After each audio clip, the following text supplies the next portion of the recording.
Welcome to the Dawn to Dusk podcast with your host, Douglas Wood, author of From Dawn to Dusk, How to Build a Multi-Million-Dollar Law Practice and Then Give It Away. In each episode, Doug interviews distinguished legal professionals who have masterfully navigated their careers from inception to retirement and explores the intricacies of building a successful law practice and transitioning to retirement when the right time comes. Now, let's join Doug for today's insightful discussion. Welcome to the Dawn to Dusk podcast with our guests today, Joseph Lewczak and Anne DiGiovanni. I got to get those right, but they're not the easiest names to pronounce. My various guests that I've had on the show, but these folks are incredibly interesting folks. We're getting two for the price of one today, and I know you're going to really enjoy the show today.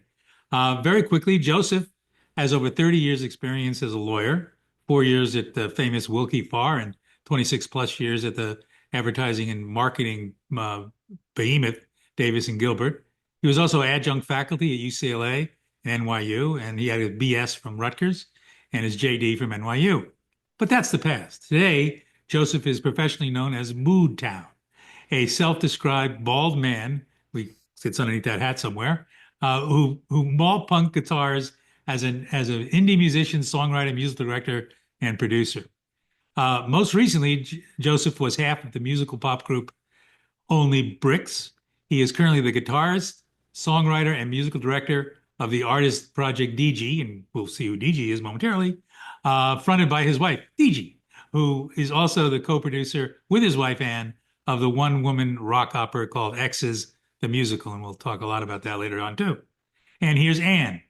Anne had practiced law for 13 plus years, 6 years at Hulu, where she ended her legal career, and 6 years in private practice at a combination of Shepard Mullen and Davis+Gilbert, two, again, great entertainment law firms. She got her BA from Carnegie Mellon and her JD from NYU. But today, Anne performs as DG, self-described as a pop punk princess who shines a powerful light on the truth of being a woman and who is raw, bold, and fierce. So that's what we're gonna see a little bit more of that today. Meanwhile, Joseph lurks in the background as her guitarist, songwriter, and musical director. So Joseph and Anne, welcome to the podcast. Thank you, Doug. Thanks for having us, Doug. We're looking forward to a wonderful conversation. Yeah, no, Joseph and I go back a ways, where when he was at Davis+Gilbert and I was at Hall Dickler and at Reed Smith later, we locked horns occasionally and did some negotiations and had some fun. And I know, I'm pretty sure, Anne, you and I crossed paths at some point somewhere, but in one of your steps in your career. But now we're all sort of saying, it's like that song about Lubbock in my rearview mirror, or whatever that song is about. Well, law practices in our rearview mirrors, but we're having a lot of fun moving forward. So I'm curious for both of you, question to both of you, why did you become lawyers, or what made you become lawyers when we now know deep down inside you're musicians? I guess I'll take that one first. I think it was always a dream of mine. Like, I learned to play guitar when I was young. And of course, when you're a young kid growing up in New Jersey and you start playing guitar, you have stars in your eyes and dreams of becoming a rock star almost immediately. But somewhere along the lines, you become more realistic about things, or your parents tend to discourage you from following those dreams. And you say, well, what can I do in order to, make some money and support myself and have a decent life? And for whatever reason, I decided that being a lawyer seemed to be a reasonable path to take, maybe a good combination of using my brain in certain ways, but also getting involved in intellectual property, music in particular, to sort of satisfy that side of me as well. But music was always there in the background. It's something that I always loved and always wanted to do. I don't regret going to law school or becoming a lawyer. It's just that always in the back of my head, there was this other thing that I felt passionate about that was important to me. How about you? Yeah, I have a similar narrative. And I think when you're a writer and no one explains to you what that can mean or what that is, being a lawyer is like a common career that is kind of pushed in front of you as this is stable, secure, it will make you money. So that was part of it too for me. But the thing that really got me excited to become a lawyer was getting sued by the recording industry in college. In undergrad, I was illegally uploading my music files to a peer-to-peer sharing service, and I was one of 400 across the country to get subpoenaed and to have to settle with the RIAA for stealing music. So that kind of opened my eyes to music law, entertainment law, IP law as, an avenue within that legal career. Well, that's fascinating. I remember when the RIAA came after everybody for what was it again? What was the service? Napster was the primary. Napster that was sharing files or whatever it was. But the beginning of the end of the regular recording industry when that started. But in any event, the curiosity that I have as well is, okay, so the two of you were sort of miles and miles away from one another in the pursuit of music. Did you meet at Davis+Gilbert, or how did you end up getting together? We met on the campus of NYU in an interview that I was doing to become a summer associate at Davis+Gilbert. Well, I guess we first met. I was speaking at NYU at one of these career panels, and they wanted people who had non-traditional careers. And so having experience as an advertising lawyer, for most lawyers is sort of non-traditional. So I came and spoke, and we first met there. And the firm was interviewing on campus the next week or something like that. And I was doing the on-campus interviews. So that's where I found Anne, and I hired her primarily. I don't mean that, but I was curious. You better be careful. There could be another chapter in the musical, Joseph. It's coming. It's coming. I hired her, or I was interested in hiring her, because on her resume you had that you were a vocalist, a singer, and this is where the two paths collide. Is because at the law firm at Davis+Gilbert, they had a holiday party, like all law firms or most law firms do, and they started doing a talent show. And I put together a band made up of lawyers from the firm and support staff from the firm. And it was a lot of fun, and it got me back into music. And so I was constantly looking for people to join my little lawyer band. And I felt Anne would be, she's obviously smart and talented in many other ways, but I did have ulterior motives. So I had that extra advantage over the other candidates. That's right. Well, I can imagine. I can just picture. I don't even want to know who else from the firm was in that band, but I can see Anne out front and you in the background, somebody drumming. That must have been some great cover songs you probably did back then before you started getting into what you wrote. But so let's focus a little bit on the legal career side for the viewers who are beginning their careers and trying to develop business. Joe, how did you build your business, and how did you ensure some of the pointers you can give the viewers on how you ensured client satisfaction and managed to get repeat business? Yeah, I think we all go about it probably slightly differently in terms of our legal practices, but at the end of the day, being a lawyer is a client service business, right? And I think you have to be, we'll get to that in a second. I think you have to be a good lawyer, right? That's sort of the baseline. And then the next question is, how can you go above and beyond that? And how can you ensure that your clients are happy with you and happy enough that they'll continue to pick up the phone and say, hey, Joseph, I have this issue. I want to talk to you about this. Happy enough that they feel confident and they trust your opinion. And there's a very steep learning curve for young lawyers, for most of us, I think, in terms of being able to get to that point where you feel confident enough that you're not just spouting out what the law is, but you're also providing the law and the business advice essentially to your clients so that they understand what the real risk is. And that's, I think, one of the most important things that we can do as lawyers is sort of figure out where the two connect, where business and law connect, and advise your clients what the right path forward is. So that's one component of it. I think the other component is, in terms of client satisfaction, is understanding what your clients need and want, listening to them, very important skill, and providing the services in a way that they appreciate, right? So you might have some clients who are like, they want a two-word answer, yes or no, or this is a low risk or a high risk. They don't want to chat to you about what you're doing in your personal life. They don't want you to ask them about their personal life. Cut and dry, black and white. And you have other clients who want to chat for 10 minutes before you get into the legal side of things. And you sort of navigate what's the way to deal with both of those personality types. And I think to a certain degree, you do have to be, in order to provide good client service, you do have to be a bit of a shapeshifter, right? To understand your client's needs, understand how to deal with individual personality types, and to provide them the level of service that they need in each of those situations. It reminds me of a story when I was a first-year associate at Hall Dickler, and Felix Kent, who was a very famous lawyer in the day, was my mentor and my boss. And he asked me to do a review of a trademark issue for a client. And I put my first assignment from him. I spent hours and hours doing it. I wrote what I felt was a law review caliber memo. It was about 14 pages long. I gave it to him. The next day he calls me in. He's sitting there. He's got got it in front of him like a piece of paper. And he's looking at it, and he looks at me and he goes, "Is this the best you can do?"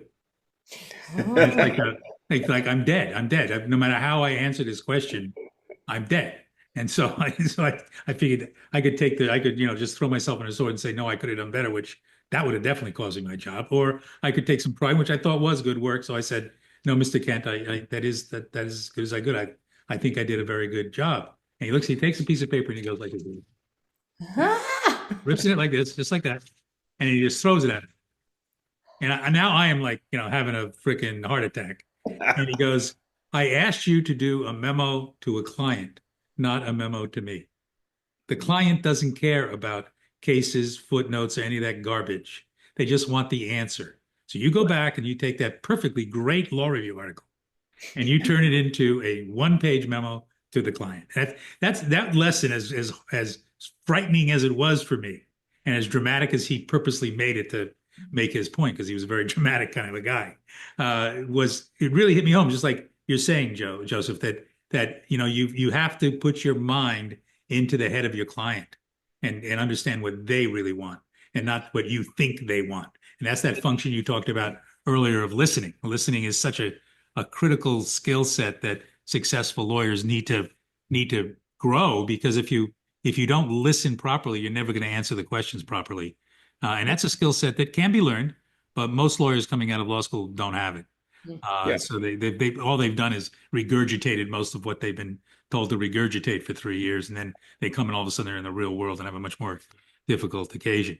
And in your case, Anne, I'm sorry, go ahead, Joseph. Okay, I was going to say your client might be different depending upon the circumstances, right? I worked in-house at EMI Music for a short period of time, and my primary client was my boss, the vice president of legal in that situation. And her method of interacting with our business clients was way different than the method of what I was used to as a lawyer at a law firm. And so understanding how do I take what I was doing at a law firm, to your point, Doug, and distill that down into good practical advice that I can give to her or to the business clients around us, or for you at Hulu for dealing with your business clients, different than me dealing with a general counsel, for example. So your client can be different in all situations. My apologies. Well, I mean, that's a great segue to the question I was going to ask you, Anne. You put up with private practice and all the crap that goes with that for enough years, and then you decided to go in-house. What was in your mind when you made that shift, and how did you find in-house practice differing from outside practice? Yeah, I mean, I was a junior lawyer. I was ambitious and thought I would have a partner track if I wanted to work that hard. I saw what people like Joseph were sacrificing of their time and, their stress level and all of that. But I was, trying to start developing clients and learn about networking and put in that consistent presence in the industry over time. And I think it was maybe just a life path that needed to be carved, like a river, just kind of where the water flows. But I moved to LA to get a complete change of scene from New York, having been there for 9 years. And I went to Shepherd Mullen, and the practice group fit was just not quite what I was looking for. It was a little more film finance focused, and I didn't think I really wanted to dive deep into that world. So this opportunity at Hulu came up, and I think it was the right time and the right thing. It was just, advertising and marketing. It was going to be back to my roots that I had learned at D&G. And yeah, I was definitely not sad to leave behind the kind of like workaholic mentality and the, give up everything to make sure that that client is happy and all the other 50 clients are happy by the end of the day. I think in-house, there was certainly no shortage of work and no shortage of, a ton of people coming at me with tasks, but there was a little more ability to say, hey, like I'm a member of your team within the business. Legal is part of the whole enterprise and what we're trying to achieve here. And I have this other huge event going on with, your neighboring sister, marketing person. And so I'm going to focus on that right now. Let me get back to you, in a couple of days when that's behind us. So, there was a little more ability to understand because we were all fighting for the same purpose than when your clients are so disparate in outside practice that they don't really care who else is on your docket. They just want their thing. So I thought that was a nice shift for lifestyle and like work-life balance in your mind, and still got to be challenged and got to do really cool projects. So you went from what I might describe sort of as the structured, it's not stodgy in a bad sort of way, but a structured private law practice into what I imagine was a pretty crazy place, Hulu, in those days, because it was a startup and we were doing all sorts of really fantastic stuff. How would you compare and contrast how your life was like in Shepherd Mullen or Davis+Gilbert versus Hulu? Yeah, I mean, it was a lot more solitary in private practice. I think the interaction was with the other lawyers in the group, and to some extent getting on the phone with clients, occasionally meeting up with clients for lunch or an event or whatever. But at Hulu, I was constantly away from my desk. I was in meetings with the business people, getting in real time some of the objectives that the leadership were setting, and getting immersed in their strategy and how they were really viewing the business and how to present the product to consumers. So I was seeing like all the the 360 of the creative aspects of it, and then I had to figure out how to plug in the legal advice that nobody wanted to hear or worry about. and really, I mean, even more than what you're both saying about tailoring that to clients, like really honing in on what's the risk here that I would need to raise to my GC, or I really do need to raise to the CMO, versus like, okay, what are, the things that, yes, in private practice, I would be much more buttoned up about, listing every single possible risk and even some of the more remote possibilities like that. We didn't have time for that all the time. Yeah, I always imagined, I've never been in-house. I was always out-house, as we would say. But I can imagine that there's a totally different kind of pressure in-house because you're a different kind of a resource that's just supposed to give the yes and don't really hear the no. And when you're going to get the no's, you're going to get the no's from your outside practitioners. And so it's an interesting dichotomy. I think your story is very interesting too, because you were successful as a lawyer in private practice, but you chose in-house as an alternative that you got a lot of enjoyment out of, a lot of positives out of. I often say to young lawyers, it's being in private practice has its particular pluses and minuses, but there are lots of other options. And one option is in-house. I had a young lawyer in my office who I could tell was stressed and was not doing well in the firm. And I took her aside and I said, listen, you're a great lawyer, you're a really good lawyer, but maybe you don't want to do this. She ended up then shifting into in-house at an apparel company and then thrived from there. And she just did great. So, sometimes I think when you're in private practice, one of the important things I talk to the young people about today is it's okay to say, this is not what I want. And then move on, because there's lots of options. Don't get caught up in whatever that trap you might think it is. Yeah. In that sense, now when you're obviously, Joseph, you came up all through the ranks and onto partnership and did that road, and Anne, you took a different road. But during that process, obviously you had to get a lot of feedback from your clients and criticism from your clients. How in your careers did you handle that? Let's start with Anne. When you got criticism from a superior or from an officer at Hulu who was not happy, how did you deal with that? Oof. I mean, at that point, I was not mature enough to deal with it. I think I took it very personally. I'm a perfectionist. I made it about my worth. And I definitely took it hard. I think I was able to talk to, some of my peers who are on my level and just kind of vent and complain and get that, resentment out of the way. And then I was able to talk to, a trusted partner, or when I was in house, my immediate manager, and kind of get their take on like, how do I navigate this situation so I can write whatever someone wasn't happy with, and come up with the path of least resistance forward. But yeah, it's definitely hard. I think the law attracts personalities that really want to get things right. There's a sense of like, right and wrong. Obviously, we're upholding laws and we're enforcing and interpreting laws. And so we really want to check the boxes. And yeah, it can be difficult when people aren't thrilled with your performance or the way that you came across. I think as a woman, I got a lot of like,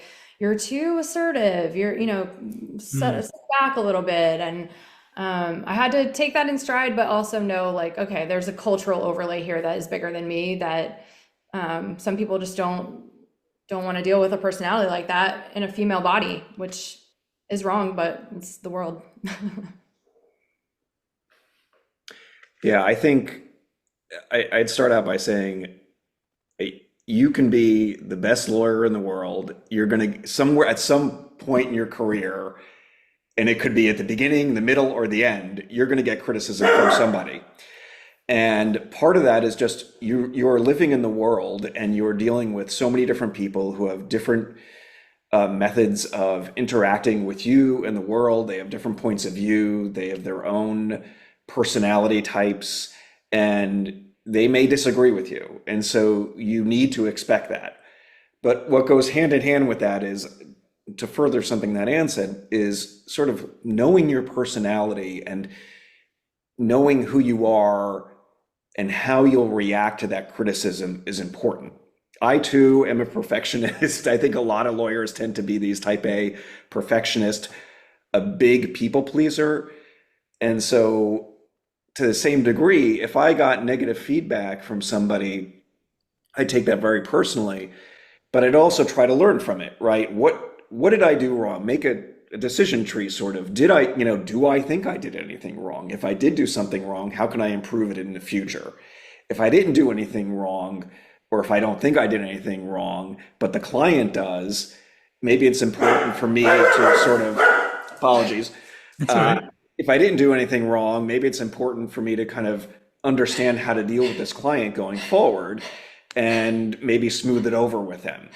Again, in a client service business, it's sort of like, if my client thinks I did something wrong from my perspective, I probably did from their perspective. So let me figure out how to make that right.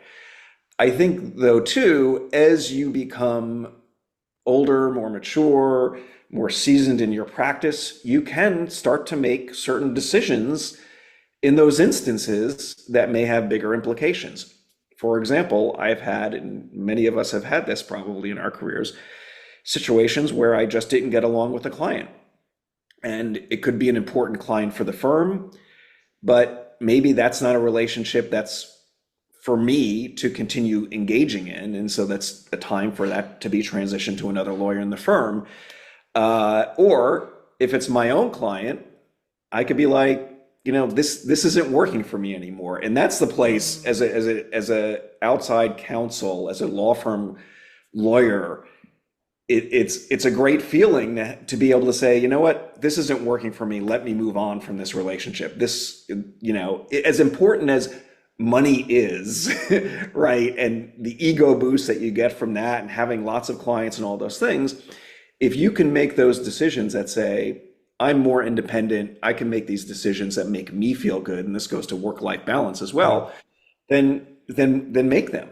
And figure out, you're still running a business, right? Will it affect your bottom line? Will it have a negative impact on the firm? And make smart decisions, but as you get more senior and have the ability to do that, you can make different types of decisions. I had an attorney who was counseling at one point, on their career, asked me, how will I know when I'm really become a success? And my answer was, you'll know you're a success when you've gotten to the point where you can fire your first client. Yeah, yeah. Yeah, because we, as young lawyers, you have to put up with everything, and it gets really frustrating at times. But it is, but that's when you can finally say enough, and either you just get out and say I don't want this private practice garbage, or we'll move on, or whatever you're going to do. But ultimately, that was my litmus test. I told them that when you fire your first client, you know you're successful. I You think know, and in terms of the criticism point you make, which is interesting, in the beginning, I think when you're younger the criticism hurts because you just feel like you're being attacked. And it takes time for you to sort of get your arms around the idea that you can learn from criticism. And just to bring you back to a little funny story with Felix Kent again, years later, you know, he every time I gave him a memo or gave him any work, he just tear the hell out of it. And you know, in the beginning, I sort of would bristle at that. And over time, I realized I was really learning how to be a better writer. And it was really, all that criticism was actually very constructive from him, however rough on the edges it may have been. But one day, this is almost like serendipity. He gave me some sort of assignment. I'm in the file, I'm looking through something, and I find a memo he wrote from about 10 years prior. And it was, as crazy as it sounds, it was really close to on topic. So I made some minor variations in it, put my name on it, and gave it to him. And he sends it back. It's all marked up. And I walked into his office and said, Felix, I didn't write this. You did. And I gave him the original memo. And there's a pause and he goes, well, even genius can be corrected. Like, all right, you win. I'm not going to go any further. That So does go back to like this notion of too of like knowing your, you know, who your client is or who you're delivering that work product to.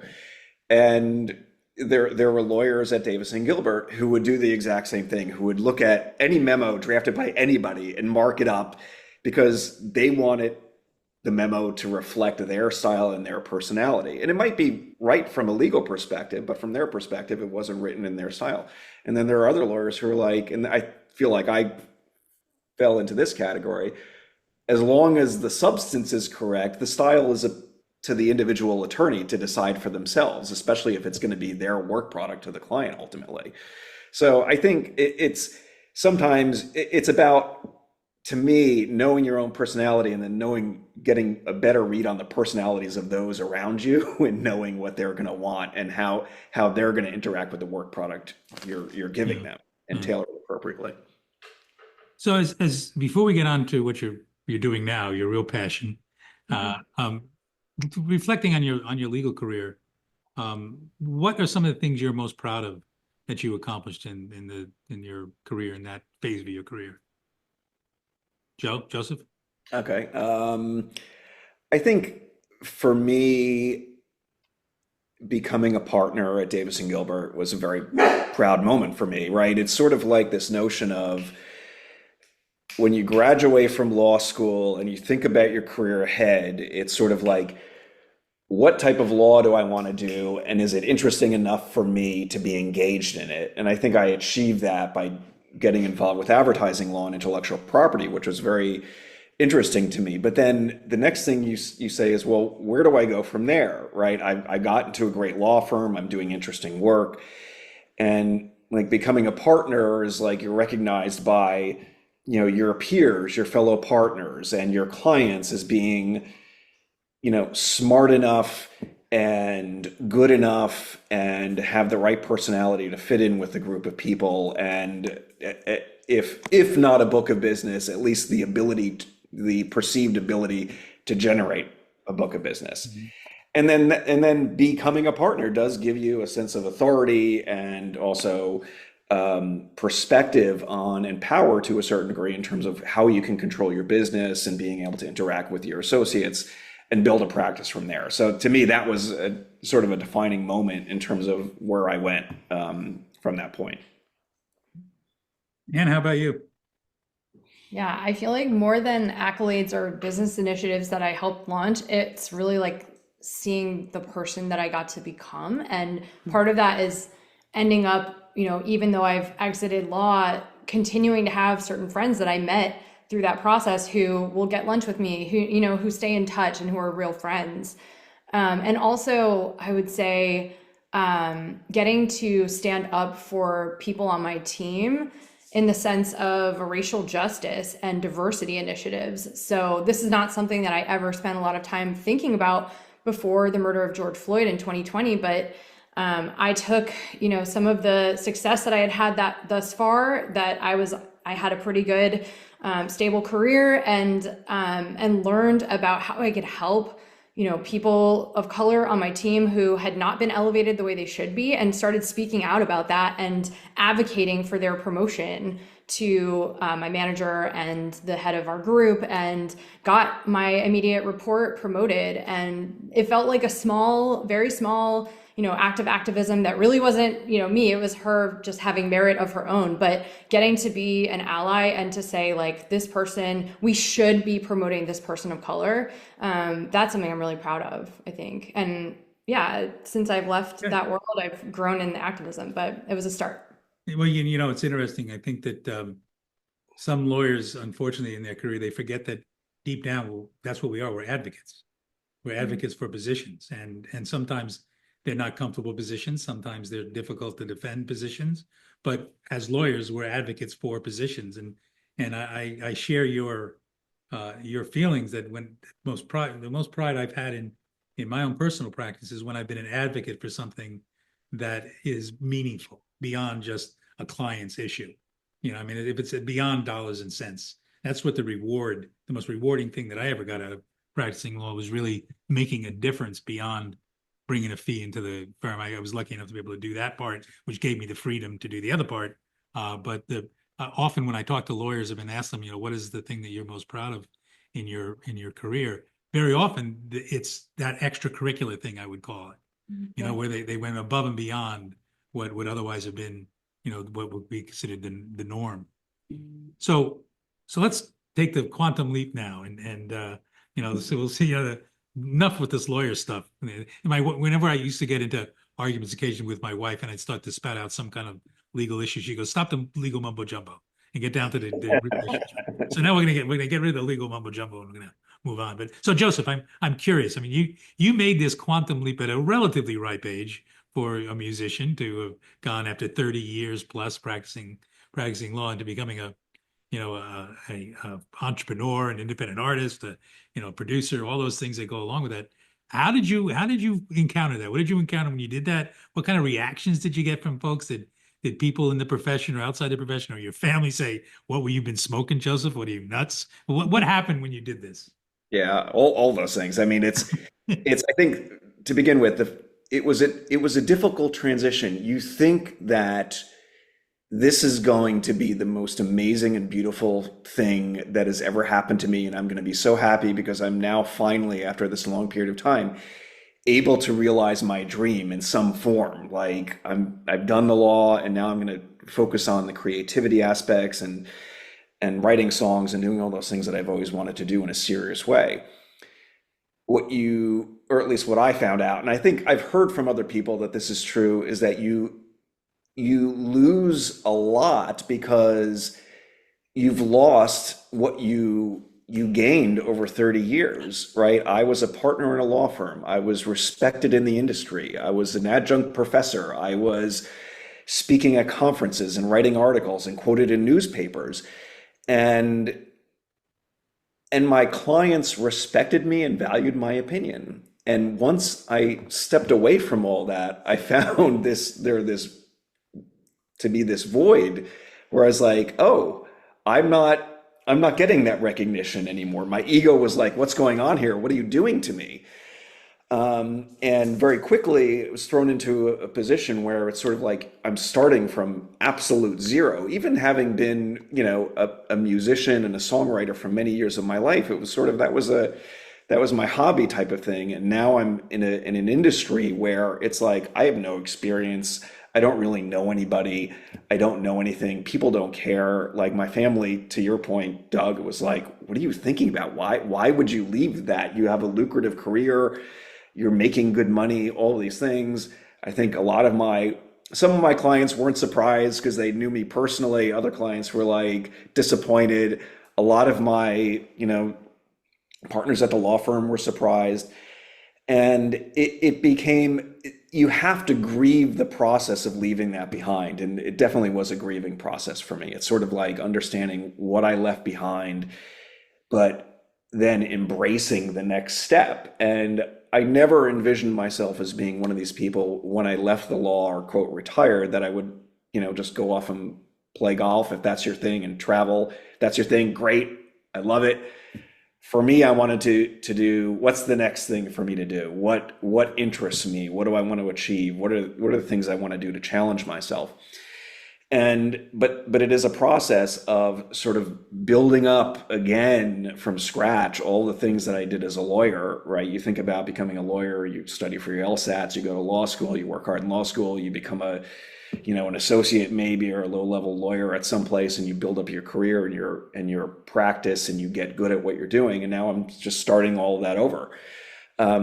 So it's been a challenge, and it will continue to be a challenge. But that's part of the fun part about it, is sort of like the journey of how can I grow as a person? How can I grow as a musician? How can I grow as a songwriter? How can I, achieve the things that I want to achieve in terms of being an artist?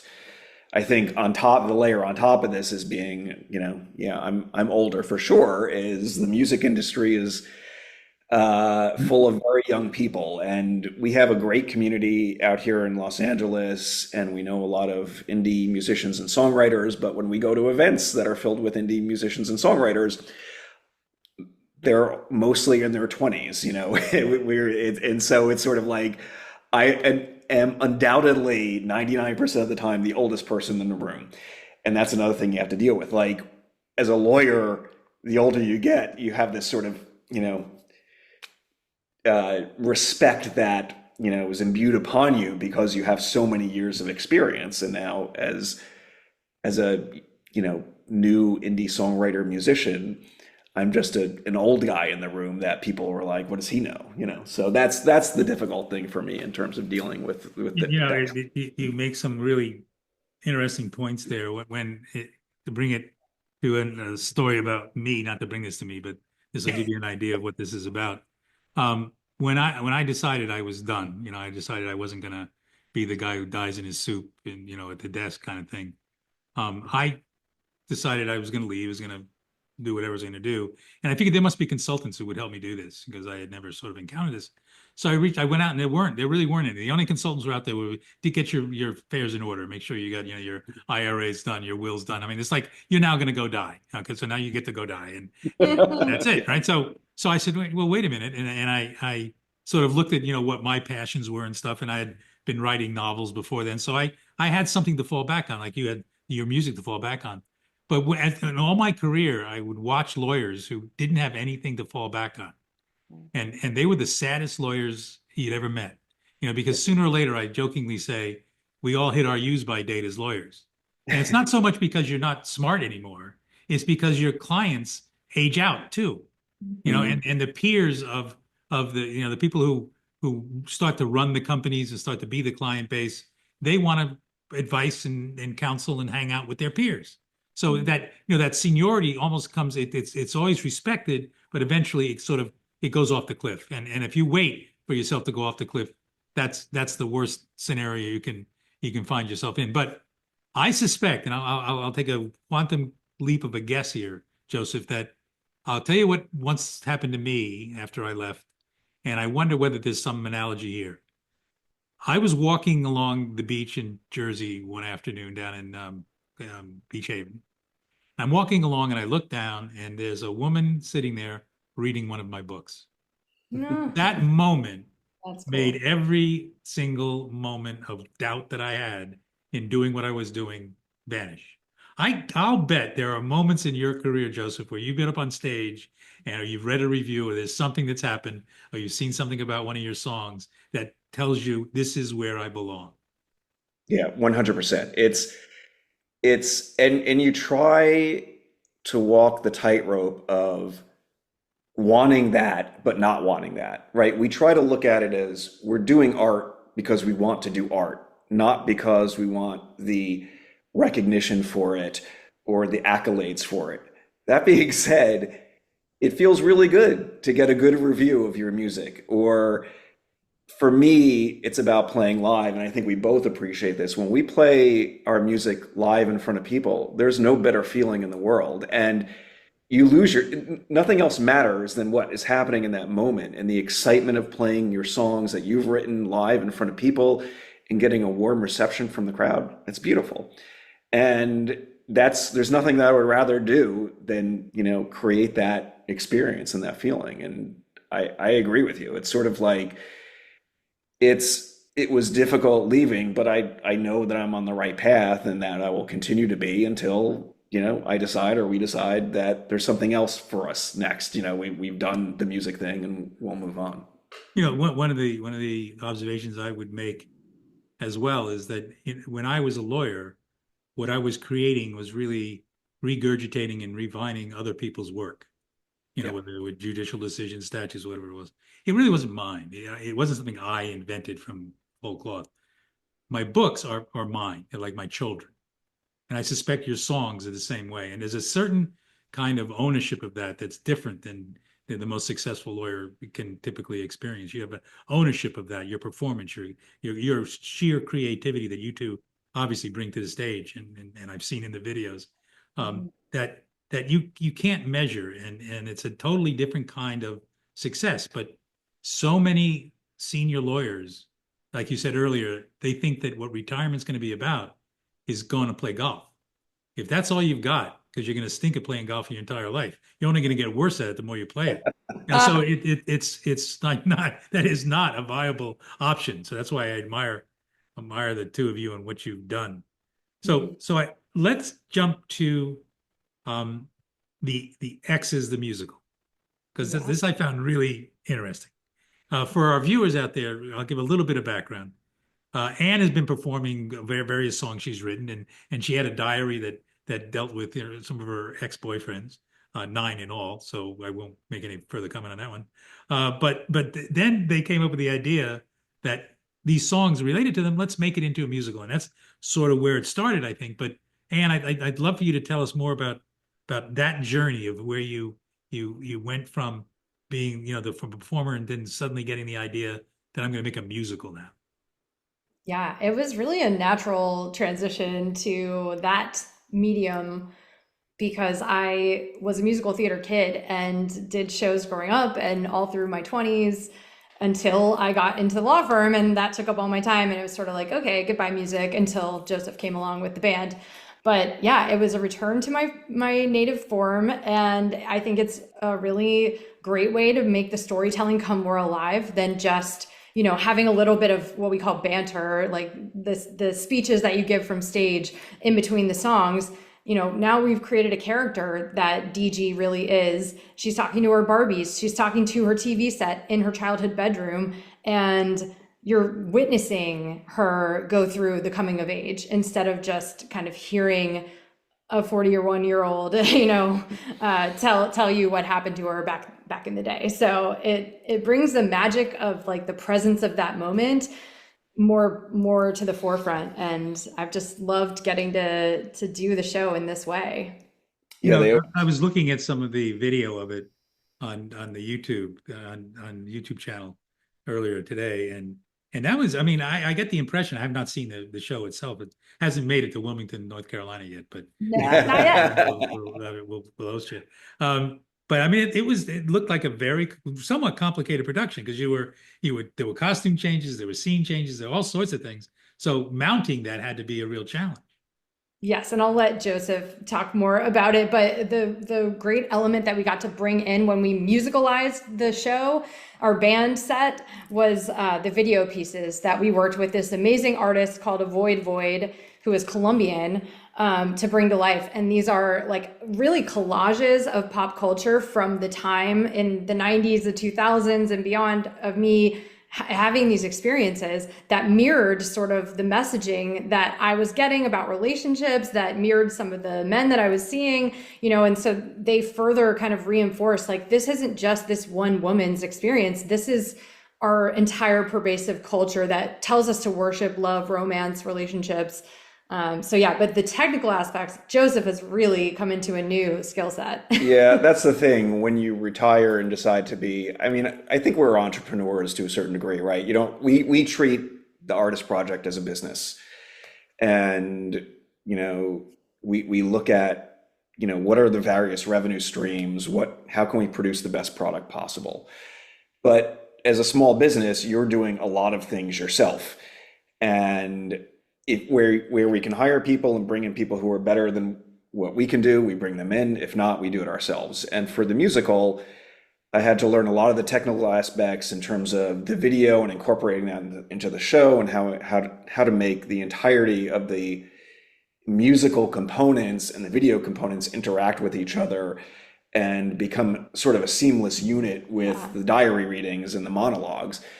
And that's another great thing about doing something different, sort of to switch careers after you're a lawyer, is like I love learning new things, and I think it's important for our brains to continually learn and be challenged by new and different things. And even if in the future I never use this skill again, I've learned about it, and if we take this show to off Broadway or wherever it goes, I'll understand the components of it. So when I'm talking to the future producers of this show or another show, I can talk to them intelligently about it and be able to make creative decisions based upon that as well.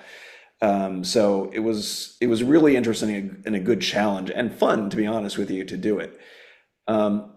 I do think, the musical component of it is interesting, how it came about, because we kept telling the story to people about how we were reading the diary. Anne was reading the diary at our live shows, and somebody along the way said to us, "Oh, you should make this into a musical." And I always say, and we were stupid enough to actually do it, because the amount of work that was involved and the expenses that were involved are, a lot. It's a different world. But we were having dinner with dear friends of ours the other night, and we found out, because I couldn't remember who it was, and we found out it was this particular person. And former client. Yeah, former client who is now a very good friend. Yeah. And so it just sort of like, we jokingly, got angry at him, but, I think to a certain degree, we really, it sparked something in us. And I think the other thing is, when you think about creativity, and a lot of the things that consultants in the music industry say is like, for an artist to be successful, they have to create a universe. Look at Beyonce, look at Taylor Swift and what they do. And this is sort of an extension of that, right? It's sort of like creating more than just the music. It's creating, a character or a set of characters and interesting stories behind the songs that listeners will hopefully, get involved with and want to learn more about. And capitalism comes on in, and we have the diary that I read from on stage for sale as a journal that you can purchase after the show. So that's perfect. It's interesting, the observation you make there, because when I'm giving advice to young lawyers, one of the things I tell them is that you have to become a brand, because however good lawyer you think you are, there's another one out there that's just as good as you are. I mean, there's really no unique lawyer out there. We're a commodity. But if you can make yourself a brand and go above that, then you really become something that is well beyond a commodity. You're going to have a demand and stuff. So that's kind of what you're talking about there. The musical, and all the other things that you're doing out there. That's how you really build a career as an entrepreneur and the like. It's interesting that you made the mention, Joseph, and Anne said, that they turned to you and said, he'll tell you about the technical stuff he had to learn. And that is one of the interesting rude awakenings you have when you leave a structured life behind, where you've got people who do things for you, and all of a sudden you're all alone, and you're like, your assistant is in your mirror. It's like, it's a whole new world. I had a personal assistant for almost all 50 years I practiced law, and when I left and semi-retired down here in North Carolina, and then I had to set up my own office. I had to figure out how to register emails. I had to figure out everything else again. I'm going, wow, I really didn't appreciate those people as much as I should have, because I've got nobody to turn to anymore, except maybe the Geek Squad when I have a problem with my computer. Yeah, it's so true. We just did X's the Musical at the New York City Fringe Festival, and we did five nights there.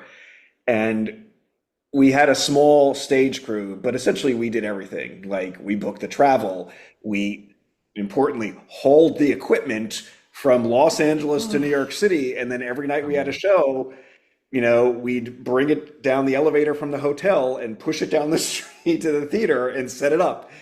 And so it's like you are literally doing every single thing, and it's fun and exciting to a certain degree, but it's frustrating. Yes, I would much rather have show up with my guitar and plug my cable in and start playing. And start playing away.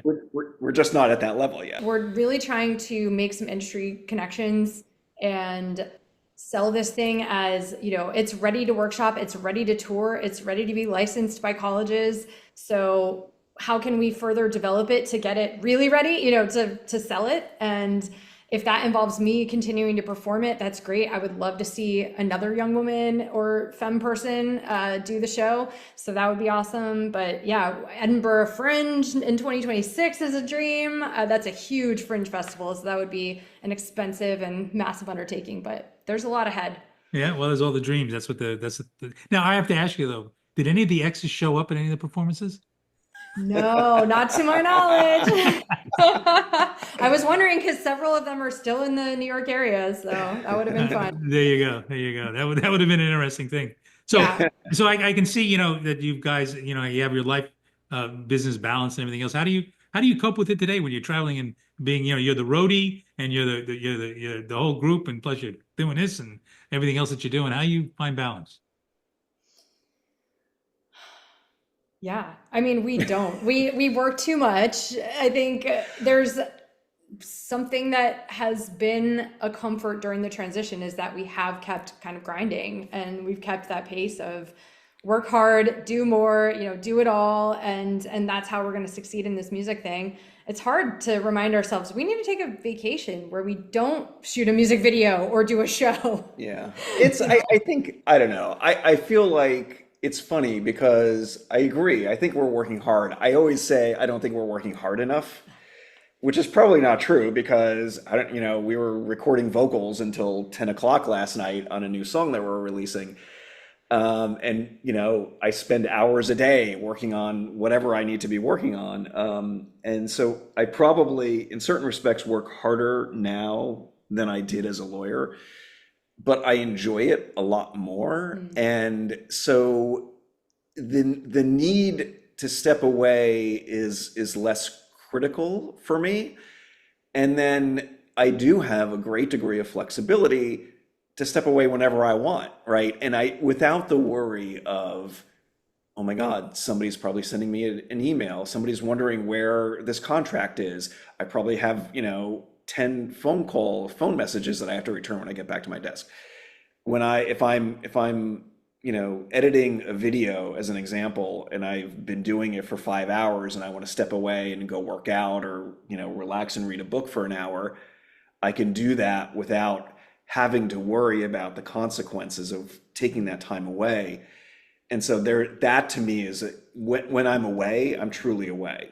And as a lawyer, one of the things that gave me the greatest degree of anxiety was even when you're away, you're never away. And at least in a law firm environment, because clients still expect things from you, partners still expect things from you. You're still going to check your messages. You're going to get text from clients and colleagues and things like that. I never took as a lawyer, I never took a vacation where I didn't check in, at least twice a day, and sometimes work during the vacation. When we do it now, we were in Thailand recently, and we didn't do any music work. So There you go. I remember one time I went on a cruise. Bareback, cruise with in a sailboat in the Caribbean, and we were out of any range of any internet or anything else. And we flying back into JFK, the plane's coming down to get to the altitude where it can pick up the internet signal. And those days I had a BlackBerry, and if you remember BlackBerries, they had this little meter, and it would show you how many messages. Yep. The thing started looking like a gas tank. I was filling gas, and it's just zoom, zoom, zoom, zoom, zoom, and I was overwhelmed by it. And so we're in a taxiing to the gate, and I said, the hell with it, and I just erased them all. And as soon as I erased them, I got really paranoid. Oh my God, what have I done? I got to read all these things. And the reality was nothing happened.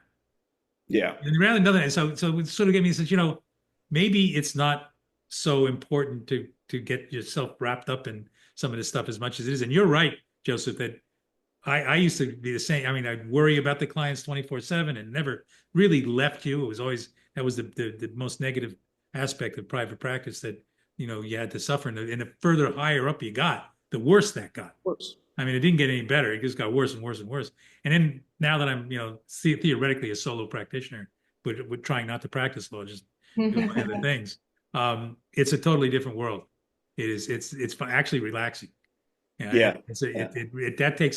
That's a tough segue for lawyers to go through, or a transition for lawyers to go through, who have been in that pressure cooker for so long, that to let go, it's almost like they don't know what to do. And many of the lawyers that I counsel who are trying to retire, they're at that loss level. They say, what am I going to do without my clients? What am I going to do without whatever? And I try to tell them, you can have a lot more fun, but they're afraid to make that leap. There was even for you bring up a good point. After I retired too, the ego thing was an important thing, but there was also like, it was traumatic not having that feeling that people wanted you or needed you. Like I felt like I still wanted to check my phone and see, oh, I got to check these messages and get back to people. And I think that's just a matter of time and, engaging in other pursuits that will bring people away from that. I mean, it's the most difficult thing for a lawyer to give up, is that sense of importance, that sense of need that the clients have them. I can remember during the transition period when I was giving the clients to other lawyers, I would send an email to the lawyer that I was turning it over to with, CC to all the clients. And then they would respond saying, moving Doug to BCC because he doesn't need to be involved with this anymore. And they were doing that in their mind to, be kind to me and not have me bothered by emails. In my mind, it was like, oh my God, I'm being thrown off the ship. Right. And that kind of ego thing is really a difficult transition for folks to make. So to conclude today, and this has been great. Thank you very much, first of all, for both of you coming on, and you got a new fan. I'm going to subscribe. I want to see X's here in Wellington. We got a great theater group here. We've got a lot of stuff down here. So bring it on down, and it's now, Wilmington is now considered. It's like Hollywood. We produce movies here and TV shows, and it's got studios. It's a really very, oddly enough, an entertainment town. And it also has University of North Carolina, Wilmington, which is a beautiful campus, young campus, and a lot of people would love to see that show here. It would be a big hit. So I encourage you. I want come on down. I'll guarantee you I'll get every old fart in my development to go and watch it, and we'll have a good time. So last word goes to you guys. I mean, if you're looking back, what would you have done, if anything? Would you have done anything differently? It's so hard to answer that. When I was practicing law, I always said to myself, I would have never become a lawyer.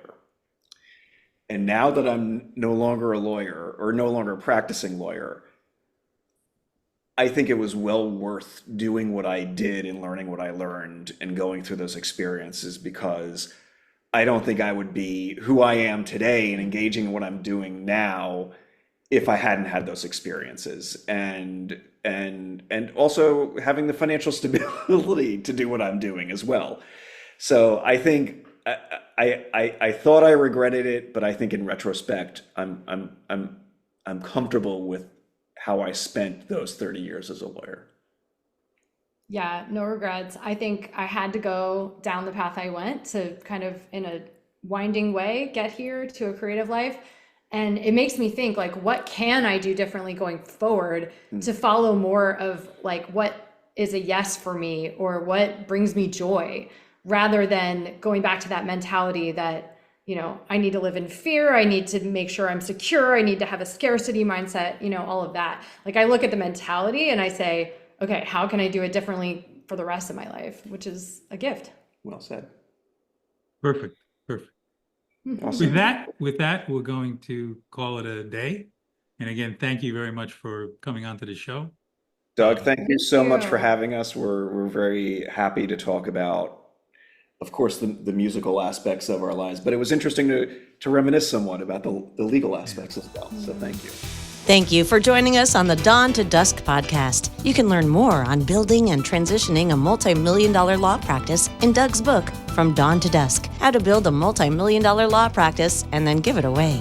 If you're interested in working with Doug, suggesting future guests, or have questions you'd like Doug to ask guests in upcoming episodes, reach out to him at douglas.wood@wood.law or visit his website at dawntodusk.wood.law. And if you enjoyed the podcast, don't forget to subscribe and share it with your peers.